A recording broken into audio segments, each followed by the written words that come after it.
it's Miranda and Natalie from Custom Crops.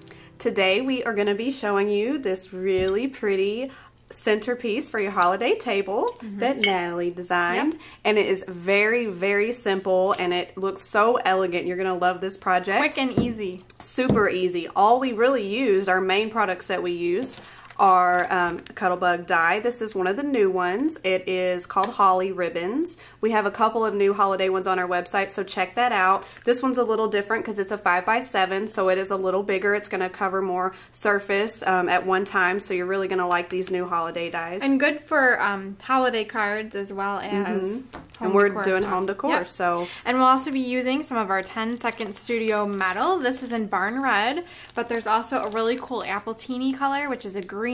And basically any color that your holiday table scheme is, you can find. Should be able to find a color to coordinate with that. And these sheets are 9x12, and they come in packages of 4 sheets. Lots. Yeah, so other than that, you'll just need some sort of container from your local craft store, and of course your Cuttlebug. Your Cuttlebug, and then we used some just regular gold acrylic craft paint. So to get started covering our jar, we of course need our metal and your Cuttlebug die out, and we are going to be using fabric tape for this so that you can just measure perfectly around and know exactly how much metal you're going to use. That way you're not leaving out your corners, you're making up for that. You also want to give a little bit more, I would say, what, about an inch more? Yes, so that leeway. You can wrap around the corners. Exactly. And the size metal, when I previously measured, I knew that I wasn't going to be able to do it in one sheet. So if you want to measure your container like that and kind of gauge, and then if you know that you're not going to make it all the way around, like we have done, you just measure 2 sides and figure out how much you need, and then you cut your metal to size. Together, right? Because you will have to use 2 different sheets. It's not long enough. And then we also measured the height of our jar and knew that it was in this case 4.5 inches, and the metal just happens to be 9 inches. So by cutting that just right down the center, we're going to get the exact height that we need. So we got a little bit lucky there. Yeah, we did. But so to start, we already have our metal cut so that it will be the right height and go around with both pieces. You're going to have a little bit of overlap. But what's nice about these Cuttlebug dies is it is easy to get them to line up, especially when it has these straight lines. That helps out a lot. But with this, we are going to be doing a deboss because we are going to be putting the gold paint over it. So we want that design to pop out even more with the gold. So you are going to have your color face down. You're going to have the metal silver facing up. And you'll know that it's going the right direction because the word Cuttlebug in black will be on top when you close. So you just want to make sure that the silver is facing up. Kind of try to get it as much in the middle as you can to where you're making sure that the metal is going to be covered entirely. And you're not going to have any blank spots. Ooh. Okay, and then like always, we are going to sandwich in between our 2 B plates.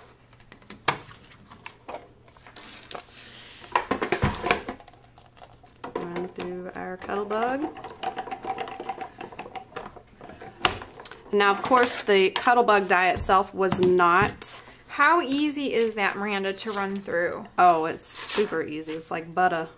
Like butter. This metal is so fun to use with the Cuttlebug. I know we've done some projects with it before, and we just kind of go back to it because it's so nice. It like has such a nice effect. So in order to get... You have to cover the rest of your metal.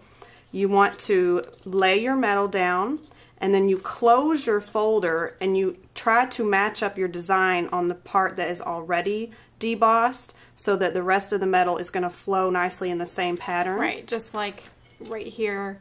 What Miranda is doing is lining up this part of the pattern. That's the easiest way to do it. They're like little triangles, and she's just lining those up so that her pattern is a seamless continuation.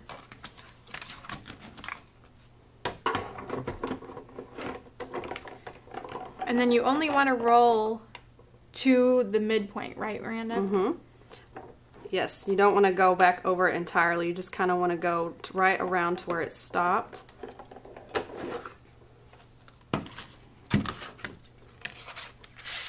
And that way your design covers perfectly. Cool. All right, I'm going to take that piece from you, Miranda, and you want to do that other piece. Miranda's just going to repeat the process on the other part, and then I'm going to put our gold craft paint to work here. And this, you can be very sloppy. You don't have to do it in any specific way. I'm just going to brush this on, and you can do it as heavy or as light as you want. And it's always nice to work on a craft mat because then you can just clean it up after you've got everything done. You don't have to worry about your surface that you're working on.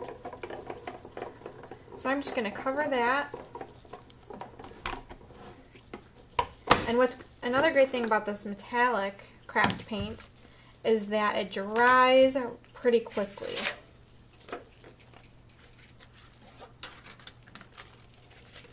I'm just going to take a regular paper towel and I'm going to wipe off my excess. And as I'm doing that, I'm applying a little bit of pressure so that that gold paint is really sinking down into the pattern. It's beautiful. You know I love the red and the gold. Yep. So that piece is done. We're just going to set it aside to dry.